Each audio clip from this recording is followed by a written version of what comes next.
December 5th through 13th, we'll be in the streets of Paris covering the activist response to COP21, the UN Climate Summit. Lines will be drawn, literally. We are the people over profit for planet. Exclusive interviews, insight, and daily coverage of events on the ground. From tweets to marching in the streets, this is Act Out in Paris. Bonsoir from Paris, from Place to Be, the activist headquarters of COP21. Here, activists, press, artists, and inquiring minds come to discuss, brainstorm, meet, and act on the issue of climate change. You'll hear more from Place to Be as we continue our coverage, but for right now, an update.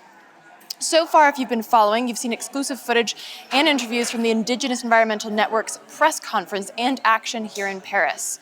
Plus, the coal-snorting coal diggers taking on climate change deniers. It's really hard to say for some reason. Today, we're continuing our coverage of the world outside the echo chamber of false solutions and capitalist ideas, taking you inside to the artistic side, where angels in black umbrella-waving activists take on the oil-soaked palace of art, the Louvre. Today's action, originally set to begin at noon, was delayed, surely in no small part due to the thick presence of police and camouflaged armed forces. Liberté. Several groups of people were escorted out even before the action took place and given no reason for their forced departure. Because the action put on by Art Not Oil sought to highlight the importance of our cultural centers and icons distancing themselves from the fossil fuel industry. This strong show of support would make waves throughout society, for, as we know, politics does indeed follow culture. Also in attendance were the Climate Angels, another iteration of ClimActs, the same group that brought you the aforementioned coal diggers. See how it all comes together?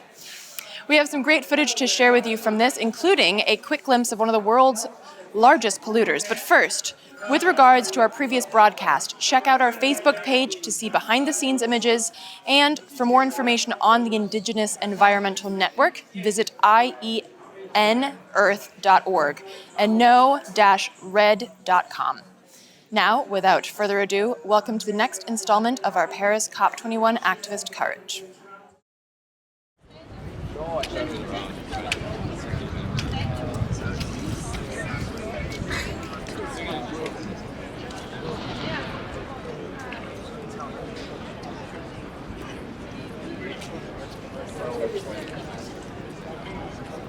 So we're here outside the Louvre. Sorry you can't see me, I'm one-woman show at the moment. But as you can see, there are cops and nice little riot gear outfits. People are gathering for an event that was supposed to take place at noon. It's now about a quarter after, and there has been no event as of yet. There were several groups of activists that were thrown out of this area. I'm going to pan over here so you can see there are barricades leading up to the pyramid outside the Louvre. So there's security to let people in to this area. And a couple of groups that I've seen have been escorted out by police for no apparent reason other than the fact that they look suspicious. So that's where we're at right now. Hopefully I'll have something else to show you. Stay tuned.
So the action outside the Louvre with the black umbrellas, big oil out of culture, just finished. And I'm speaking with one of the activists now. So tell me real quick, what was the idea behind this and why did you guys decide to do it today?